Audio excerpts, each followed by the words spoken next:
So I forgot. I have a microphone for a reason. We're recording this so that we could put it online later. All the sessions have been recorded. So as we talk, guys, I'm going to hand the microphone down so that the camera will pick it up. So we're going to jump right in. I want to introduce you guys a little bit. You've seen most of these guys speak already. Some of them haven't spoken yet, but you'll have a chance to hear them speak over the rest of the conference. Got Pastor Emmy here with me. You guys have heard him already. Pastor, Dr., Reverend, Mr. Rick Merritt joining us as well. We got Pastor Greg Johnson and then Pastor Micah Pelkey.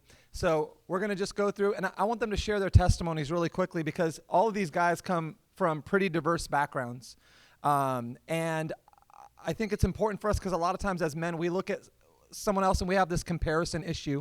We look at someone else and we think, oh, God can use them because of X or Y, but God can't use of me because of my past, because of the things that I've done, because my limitations. And our God is a God that thrives in our limitations. And so I want to just take a moment, not a long time, but just a moment and get a brief synopsis of this testimony from each one of these men, because I believe you might be able to identify with one of these guys and understand if God can use them, God can use you. So we'll start with you, Pastor Emmy. Okay, so you guys already got highlights of some of the story depending on what session you were in. So to make a long story short, from the hood, from a lot of brokenness in my home, to meeting the Lord in prison, hit fast forward, I would get out. But my rehabilitation process, people see me now at the end of part of the story, and they think it was always like that, but transformation is a long, laborious process, and it takes a lot to get to a certain stage. So there was just a lot of work in there that I had to do on my life, and then eventually, 7 years ago, I would start the church. So I like to say that because that was like maybe 22 years after release from prison, after a lot of transformation, went back to school, but really overall, and married 3 kids now, and that's like a brief remix version of the story. There's just a lot in there, but God is good, man, and that's it. We'll take it from there. All right, well, I got many titles apparently, but most of you got to know me already a little bit. I'm originally from Louisiana, but I pastor in California, been in California for 25 years actually, and I'm from the South, and grew up in Louisiana, grew up in a loving, dysfunctional family. So I could totally relate to Pastor Emmy's illustrations about the crazy uncle, the homosexual cousin, and all those things. I grew up around all that stuff. Every family reunion, somebody got shot, stabbed, or something. And so that was my life. It could be a sitcom. But got saved in the military, dropped out of college to go into the military. Broke 2 bones in my neck, paralyzed from the neck down while in the military. Said I would never walk again, but the Lord said differently. And got out of the military, got witnessed to in Arizona, got saved, and found out that at that time, through salvation, God began to check a number of things inside of my mind, my mindset, my outlook. And that spurred me to want to know what was really happening behind the scenes of my life. Outside of saying I love God and know that God loves me, yet I was in a cycle of pain, and I lived in my own hurt locker for a number of years before I got in school. And in school, that's when the highlights, God began to shine a light on all of my dysfunctionality and my brokenness. And it stirred me because as a pastor, I realized that I was limited in my tools to help others. And here we are, fast forward into now. For the last 12 years, because of schooling, I've been certified to be who I am outside of the pulpit, which is a counselor, a therapist, and just written a book out of a lot of experiences and a lot of understanding from things that God has shown me. And so, it's a privilege to be here, but I'm definitely a miracle in many ways. I should not be successful as a father or a husband. I should not be walking as an individual. The hand of God has just been woven into all that stuff, and so glad to be here. Thank you, Dr. Merritt. I've known him since he was a brand new convert. We're like old friends. Well, my story really isn't any different than, multiplied millions of other. I got saved in the Jesus movement, 1971. I was 19 years old. Was raised in a just incredibly dysfunctional alcoholic family, and there was absolutely no church at all in our lives. There was nothing. Our parents farmed us out to a pastor that lived next door, a Baptist pastor, and he took us off to church. I didn't know what was happening. But by the time I was 19, I was in jail. I was facing about 5 to 10 years in Florence State Prison for various felonies, and I got arrested in connection with a homicide I wasn't even part of, but the guy that did kill the guy knew me and drugged me into it, and a bunch of burglaries and stuff. Anyhow, I didn't get saved in jail, but I got witnessed to in the Yavapai County Jail a bunch of times by a little church that was in town there at that time. And eventually I got out of jail with all the intents of doing better and robbed a gas station in order to solidify my convictions. And anyhow, eventually I wandered into this church that was in Prescott, Arizona, and it was just growing, full of young people. And I got saved there. And within about 2.5 years later, they told me I was a pastor and gave me a church in Yuma, Arizona. I actually pioneered the church that Rick got saved in, and been pastoring since 1974. I've been all over. I think the longest I've ever been any place was 7 years. I was in Australia for 5 years. Preached. I lived in Lancaster, Pennsylvania for a while. I went Amish a little bit, and then came out. That's just a joke.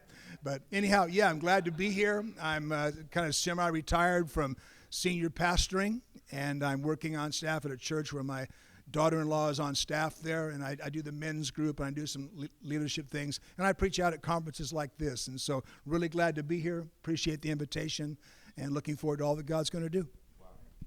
Love it. My name is Micah. I have loved connecting with these guys on the panel the last couple of days. So I'm born and raised in Canada. My wife is from Ohio, 4 kids. I have 3 daughters and a little boy. And my story would be that my dad got married when he was 16, and I came when he was 17. And so my parents, I was raised my early years by my nanny and raised immediately in church between my nanny who raised me and then, of course, my parents. But apostolic holiness, so women on one side, men on the other, tons of rules, regulations. I think the first time I was in a movie theater, I was 17 or 18 in Montreal. Never wore shorts, wasn't allowed to play organized sports, wasn't allowed to wear the color red. Red was a sensuous color. But I basically, honestly, was raised to where God was always mad. God was always upset. And when Pastor Remy was talking about perfectionism, my journey was that it was always that. You constantly thought you weren't good enough for God. And so my sister, when she got old enough, my sister was 18, and she left. She's never been back to church. She does live stream our church sometimes, but she left, never came back. So I think my journey was trying to refine my faith in my later teen years and into my 20s, and reshaping from a very regimented, when I say everything was wrong, I mean everything. You couldn't wear no rings, anything like that, no jewelry at all. No facial hair. Your hair couldn't be lower than this part of your ear that would stick out right here, as far as sideburns or anything. Just everything seemed to be like a sin growing up. And so when your perception of God, when Pastor Remy was talking last night, when Pastor Remy was talking last night about, look up and how do you see God?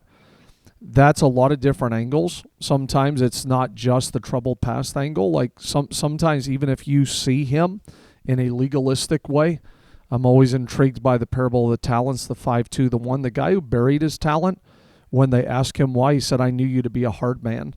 And if you view God as a hard man, it changes everything you do. You'll hide things, you'll bury things because you see him to be a hard man. And so I evangelized, got married, and then still in that organization. In the middle of all of that, decided to leave ministry and pretty much leave the church. I was 25 years old, went and got a job, pulled way back, and a couple of older pastors wouldn't give up on me. So I'm forever indebted to those old pastors. Pastor Beasley's retired now and stuff, but wouldn't give up on me.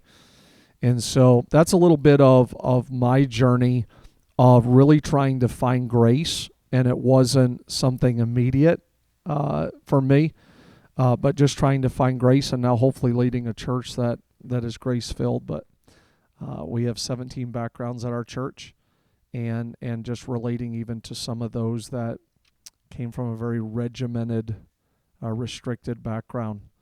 So a lot of people have been burned by that. So it's a little bit of my story. And the other thing I would say, more recent, my dad's super successful in ministry. For years, planted churches. At one point was over 60-some churches, would preach conferences, conventions. A few years back, my dad started drinking. I'd never seen my dad drink one time my entire life growing up, nothing.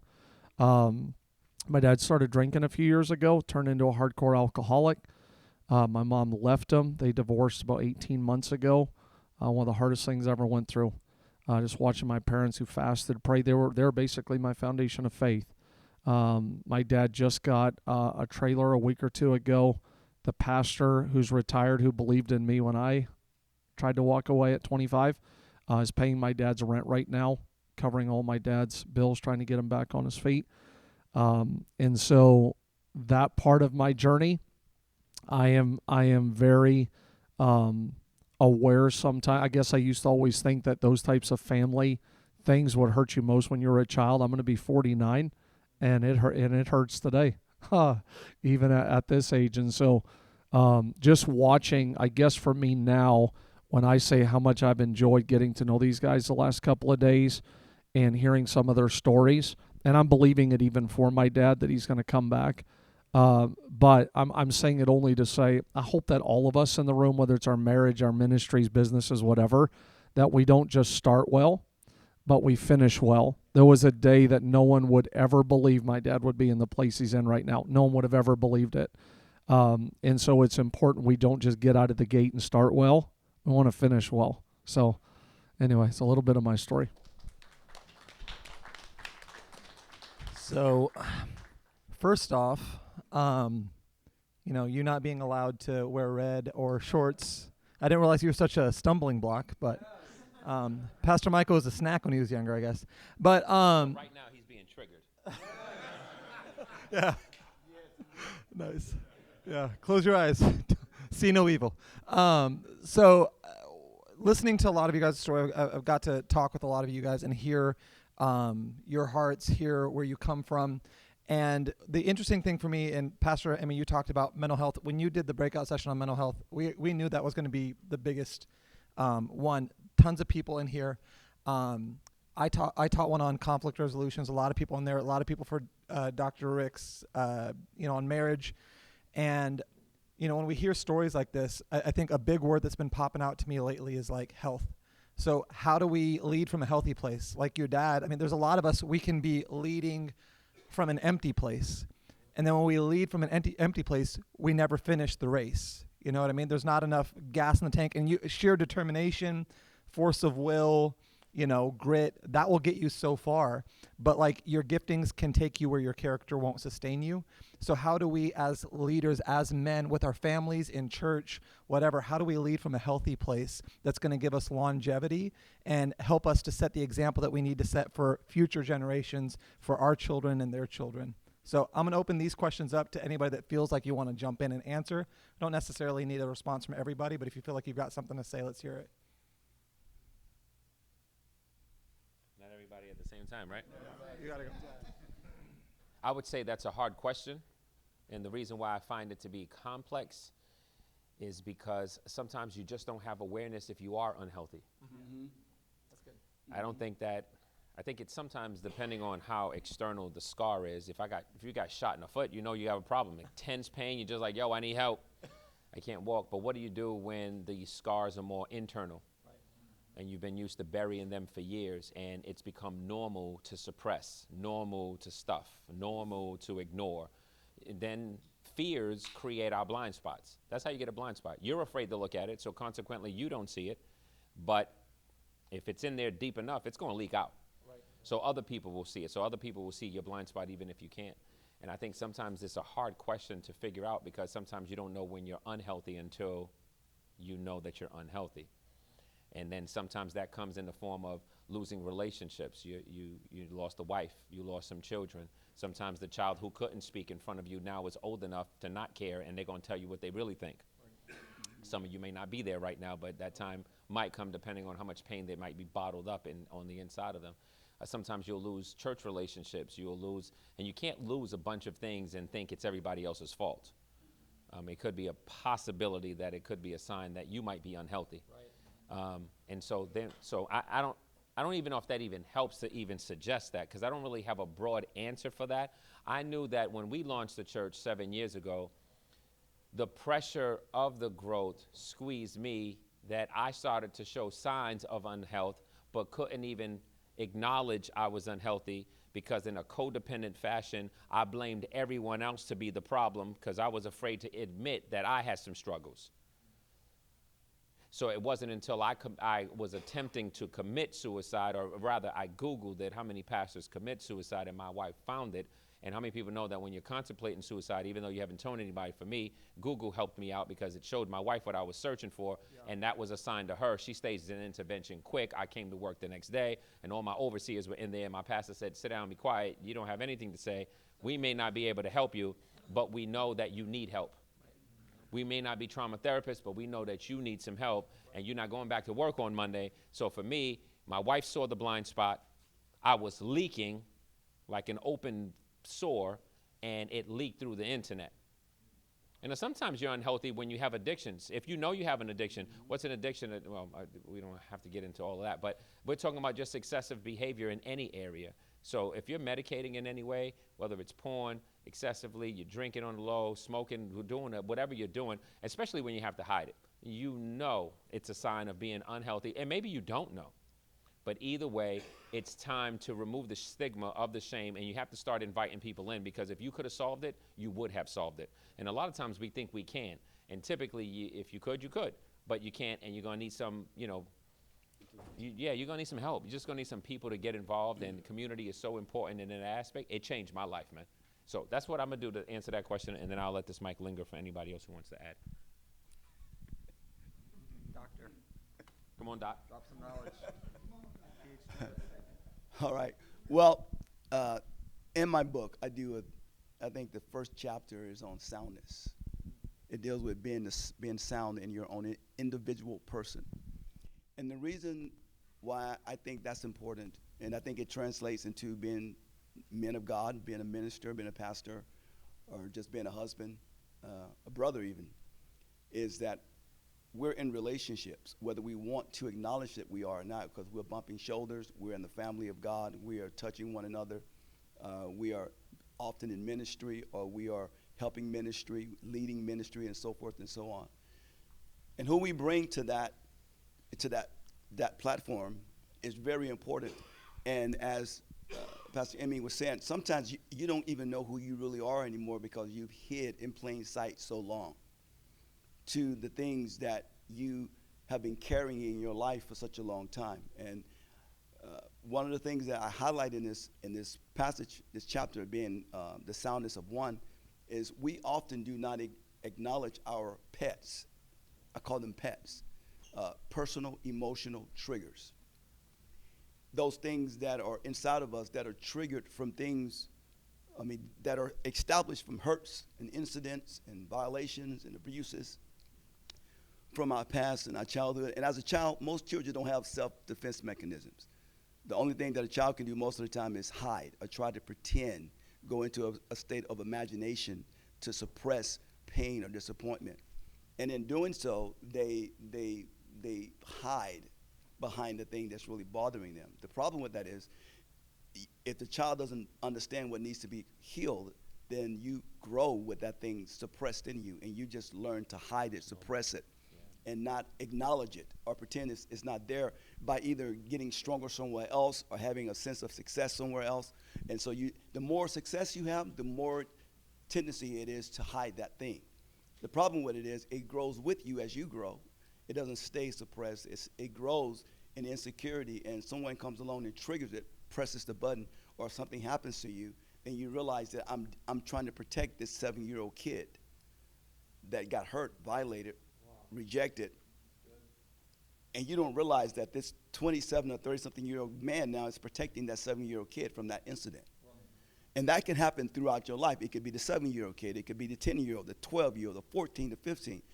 However, many times you've been hurt or violated by incidents, and you're trying to suppress them and really not deal with them. And so you get older, and as Pastor Daniel said, your gifting will take you places that your character won't sustain you. And it's not a matter of the fact that you're trying not to have character as much as it is there's things working inside of you that you have not acknowledged. And they're coming to the front. As Pastor Emmy said, they're linking out.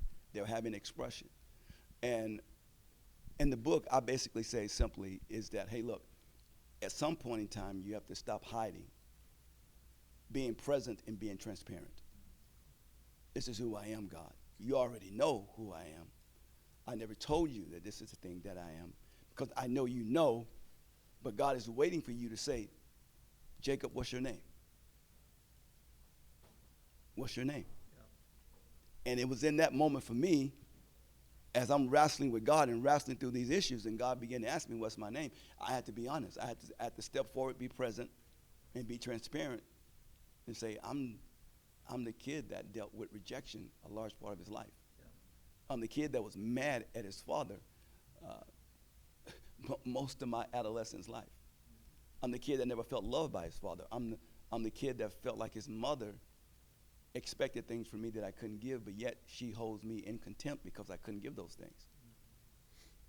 And as I begin to deal with those things, I begin to understand that there was something happening inside of me that I needed to really be honest about. And in doing so, God began to help me, and I was able at some point to translate that to my wife when she would trigger me. And people would trigger me and bring me back to protecting that 10-year-old kid. And so now I'm this 30-something-year-old person protecting this 10-year-old kid that could not defend themselves. And so I'm going to defend that child. Yeah. Oftentimes not nice, not kind, not realizing that I'm doing more damage than good. And when I came to the place of understanding that and acknowledging that, being honest about that, being present and transparent, God began to help me with it. And I'm still in the process of being helped because I still get triggered. Not by red,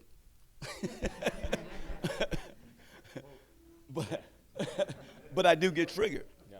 And in that, I now, because of that honesty, God is beginning to give me some understanding of how I help myself instead of expecting other people to help me. And that was the beginning of change for me. It'd be impossible for me to improve upon those two dudes right there. So. Yeah, one thing, just sharing, even because I wasn't even sure I was going to share any of that about Dad. It just sort of came out in the introduction. But I deeply love my dad. I want to say that. But one thing, looking back now in hindsight, and I think it's probably why I was so drawn, Pastor Remy, to your session in here, the highs and the lows and that window of transparency. And my dad, just in the last probably 10 years, has started talking about his childhood, stuff that happened with his grandpa, his dad walking in, and not defending him at one juncture, finding out later it may not even be his dad. There might be someone else that was his dad. It's just this muddy mess of a story. And so many of those things that I think my dad resorted to, a glass of wine will help me sleep. And then before long, it's like I can only sleep with 2 or 3 glasses. And then before you know it, you have a whole closet of stuff. And my dad, he flies in Thursday to spend some time with me. We're probably in some ways even closer right now than maybe we've ever been. And we had a good relationship. But this whole season just causing me to love my dad on just a different level. But I think my encouragement to all of us, myself included, is my dad will go back and say, this happened at 5, this happened at 9. He has this whole, timeline and track record of things. And it's almost like you can live your life thinking it's going to go away, it's going to go away, it's going to go away, the pets, the triggers, all this stuff. Instead of just realizing, you know what, I need to get some accountability or some counseling or some help or be honest with myself, like he said, like I am Jacob. I think as men, we can often want to just cover it all up and pretend it's going to go away one day. But I'm not really sure that happens. I think we just start living with this Band-Aid kind of life, and it's not healthy. Back to your health question, it's not healthy. So I'm going to ask one more question, then if we have time, we'll take some from you guys. One of the things that's been fascinating with me culturally is if we look at the culture right now, everything is deconstruction. We're trying to deconstruct gender. We're trying to deconstruct society, economics, the family unit, all the stuff. And one of the areas that I'd like you guys to speak to is the deconstruction of masculinity. We live in a culture where you hear phrases all the time like toxic masculinity. There's, and I'm not saying there's not behavior within men that we shouldn't improve upon, or ultimately, as men, we're supposed to look like Christ, right? So anything that doesn't look like Christ needs to move in the direction of the cross, right? So, but that being said, I do believe that the direction culture is trying to push manhood is antithetical to the Word of God. When we look at the Word of God in 1 Corinthians chapter 16, verses 13, it says, "Be watchful, stand firm in the faith, act like men, and be strong." So there is a definition of manhood that is biblical. And I just want you guys, in your own ways, with your own voice, to speak into that for the guys in the room today who might be struggling with culture and what it says about them, with past hurts or trauma. What can we speak into our lives today to remind us of how to orient ourselves towards a biblical definition of manhood? You got something? Yeah. As you were talking right towards the end of your question, this is what I thought about understanding abuse. As a result of sin and this fallen nature of mankind, everybody's been abused to some degree. Yeah. Right? What's abuse? Abnormal use. Something that should be used in a certain way is not being used that way, and so abnormally, it's causing some kind of issue that takes place. I'm convinced that anybody abused, to protect themselves to not be abused, has a tendency of swinging the pendulum so far that we run to an antithetical side to say this is the solution, because on that other side, that's abuse. So we go from one extreme, abuse, to another extreme, which is abusive. And I don't believe that the answer's found on any extreme. So the goal, you were raised by a dysfunctional father who abused you, and a young lady grows up and says, all men are whatever. Extreme. I hate men, so much so I will forever love women in every shape, form, or fashion. What's an extreme? Shorty, you just got to get healed. Your heart has to get healed, and you have to rebound from that. Otherwise, you're going to keep running. You name the toxic behavior of anybody, I will show you abuse, and then you show me the reaction of somebody being abused, and I can guarantee you their reaction oftentimes is just as excessive, running the other way. And so when you go back to your question, I think, man, it's just so much to talk about. So you have, let's say you have the suppression of women. Mm-hmm. Well, somebody starts looking at that through a lens of, dude, I don't like the way this feels. I don't like the way I'm being treated. So now I'm going to fight for women. So sincere motivation, but I'm going to start a movement that's going to push women in this area where we're going to be antithetical to men. Right. The man is now my enemy, as opposed to getting healed, drawing some balance, and recognize we all have a role. Right. We all have a place to play in the overall plan of God. Even when you start talking to atheists who don't even want to acknowledge that. Yeah. Let's just acknowledge certain roles and structures that we know we all have. Even if you don't believe in God, homeboy, pull your pants down, you pull your pants. We all play a role in the family dynamic. It's not to shame anybody. I think that's another issue, is that sometimes one side is so aggressive because they've been abused, they think that they can convert you by yelling at you and force feeding their will, upon you. So a lot of it has to do, I believe, with just abuse. Yeah. The goal is, okay, you've been hurt at church. So now we're going to try to burn the church down because you've been hurt. Maybe we'll remove the person who hurt you. We'll get some healing, but oftentimes, we don't want you judging Christianity through the behavior of Christians. I need you judging Christianity through the behavior of Jesus Christ. And as long as he's the focus, you can get some healing. But the goal is not to run to some extreme angle and pushing something else. And I think that's what the issue is. Right. So you name the subject, and I'll show you somebody who's extreme because they've been hurt, wounded, abused, and they think the answer is found on the other aggressive end. And I think it's found somewhere in the middle where there's healing involved, there's some grace involved. Yes, we got to consider some things. Yes, you've been hurt. Yes, that was wrong. Yes, that was inappropriate. But I don't believe that the answer is found on the other end. So the goal is not for me to deconstruct my masculinity, but rather to own it, get healed from whatever hurt me, and then walk into that plan or purpose that God has for me.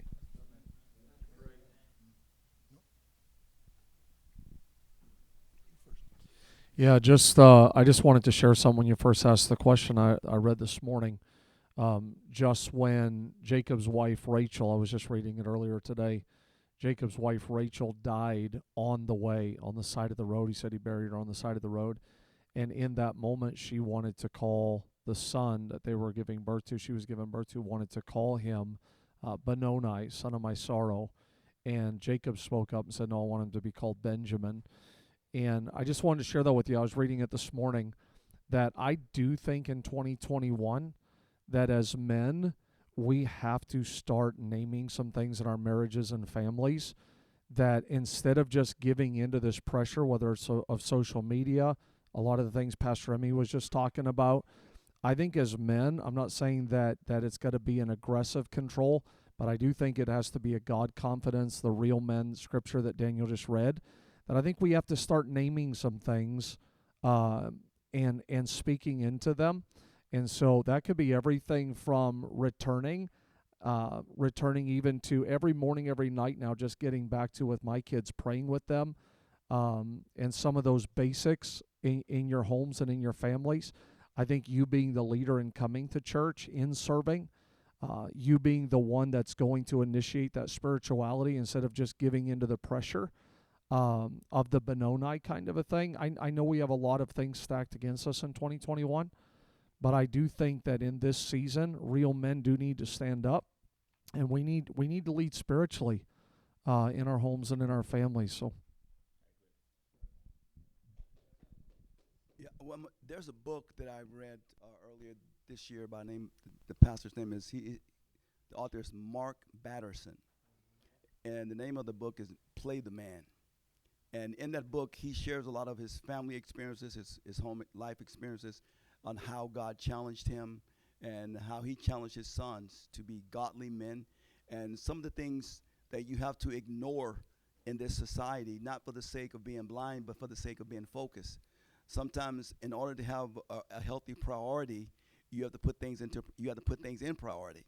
And when you do that, God gives you a vision and a real focus for who you are in Him and what He wants from your life.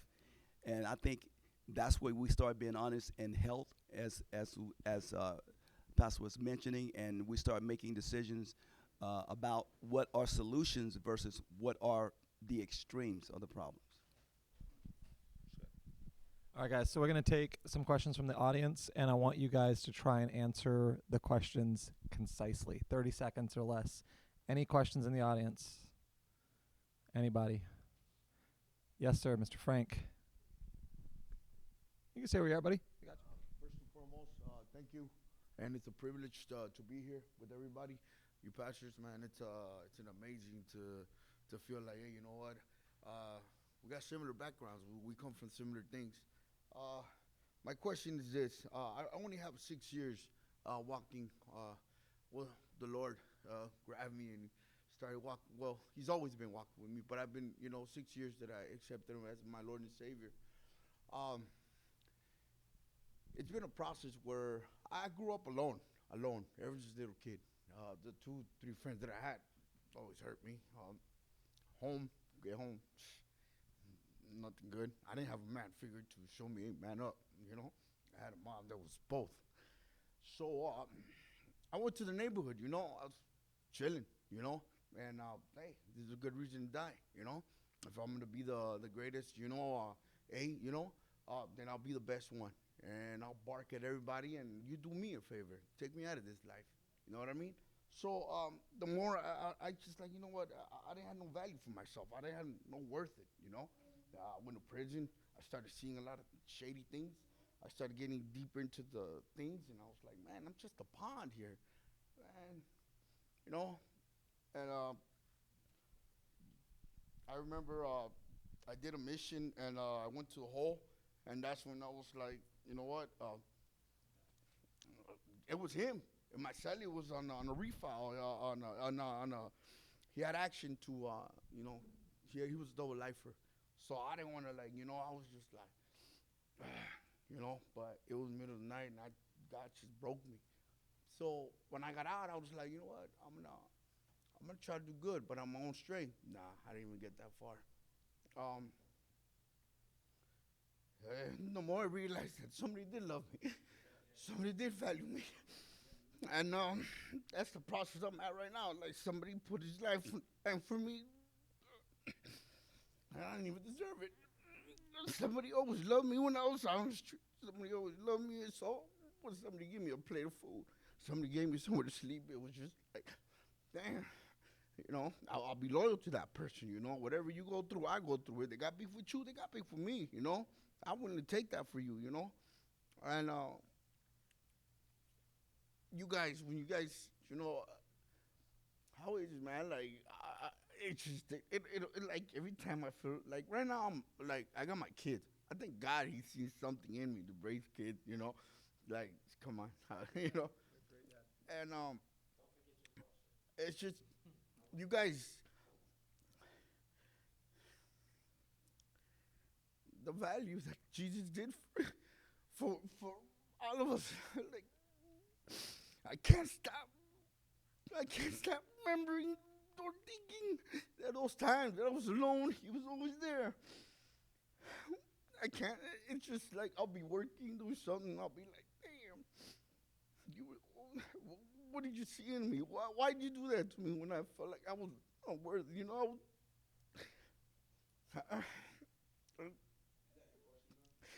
When did that stop? No, it's just remembering that God put his life on the line for you and not forgetting there was somebody down that I didn't deserve. So when I feel like I want to be proud, I want to be like, I'm so hardcore, like, hold on, there was a man that paid a price for your debts. Relax. There's somebody, In Luke chapter 7, there's a story of some lady who does something sacrificial for Jesus. And everybody else is complaining that what she's pouring on Jesus was so expensive. And Jesus looks at the crowd and he says, listen, guys, you guys are judging her, but she's grateful because she has been forgiven much, because she loves much. And he says, you guys, I don't really think you got a revelation on what I've done for you. They have little love because they've been forgiven little. And what I hear coming from you is just gratitude. I think you're grateful, and you're showing that gratitude through your body, through your heart breaking right now of how appreciative. And sometimes when you come from a tough background like you come from, that breaking of the heart is necessary, because I think that God is touching your heart even right now. Yeah. And that's what I want to challenge you. Don't ever feel weak or vulnerable that is intimidating in any way. Stay there, homeboy. Yes. When I say that, stay there. There's a new life. What's your name? Frank. There's another life to live, and it's in that broken place. Yes. It's not in that tough facade. I'm going to go take this lick, and I'm going to go do this now. That's a shell you're living behind. I need you to live in that space right there, and it's going to feel vulnerable, but I want you to practice it until it becomes normal. And at that stage, your child is going to get the best version of you, and I need you to get connected to a church. He's here. Boom. Yeah. I just need you to be here. Be here, get connected, and be patient with God in the process. Yes. And be graceful towards yourself. When you come from a lot of trauma in the past, you're your biggest critic. Yes. And you can never do enough according to you. No one else said it, but you're going to start saying it. Be patient in the journey. And that's all I can say for you right now, because this is a journey, it's a destination, and we're taking steps there. This is not a Hail Mary. So don't rush to get there, walk to get there. But in the process, make progression as you move forward. I don't even know if that even helps you, but I just felt led to say that to you. Yes. Micah. All right, we're going to have Micah answer, and then we got to wrap up. Yeah, and I just wanted to say, just building on what Pastor Emmy said, Frank, when you were sharing that, like, you're amazing. I could feel your heart sharing that. And I think for me, just sitting there praying for your confidence and your boldness to really get connected, really feel like this is family here, and not that you're second rate. You know what I mean? You start sharing all that story, you'll start feeling like you're some second rate, lucky to slide in, lucky to be connected, lucky. No, we're actually lucky you're here. Like, we're thankful you're here. And so, you know, this just popped in my head, and I know we got to close, but if I was to say, just come here, Frank, if I was to say, okay, here's $20 that I want to give you here, just take it. I want to give you $20. So that's the value of that's $20. I want you to see Frank not as $20, but I want you to see $20 as you, okay? So if I was to take that and say your childhood and the neighborhood, you know, and parents and just everything that you were sharing and crying, and I give that back to you, so how much is that worth? How much do you have in your hand? $20, right? So now if I take it and I put it down here and it's in the hole and all the people you met and all the stuff you've done, you take one, I take one and all that, and now it's been stepped on and beat down and give it back to you, how much is it worth? It's the same thing. So it's got some wrinkles. No, I want you to have it. It's got some wrinkles, but no, I want you to have it. No, I want you to have it. I want you to have it. I want you to take it. But I just wanted to share with you that even though all these things you're crying, you're sharing, it actually is touching all of our hearts. But I think God wants you to know on a Saturday afternoon, you're still $20 to Him. You're still $20 to Him, and you have a lot of value to the church here. So.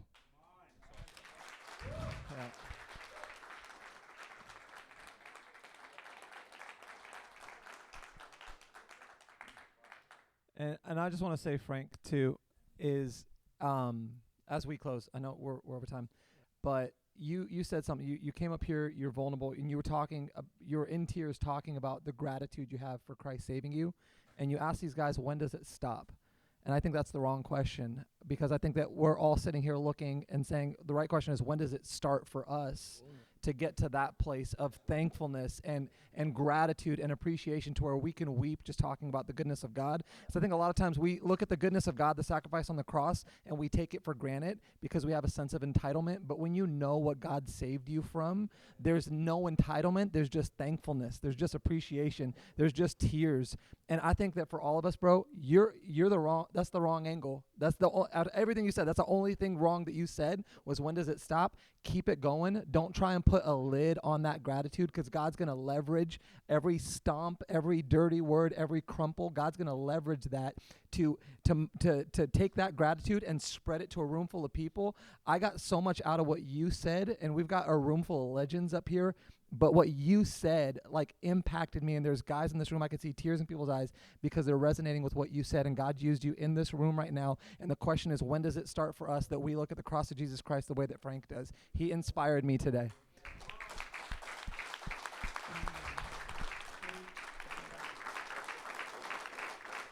You're an awesome God. Never forget that. All right, guys, we got one more session. Pastor Greg is going to close us out today. You guys can make your way back into the auditorium. We're going to wrap it up, and then you guys will break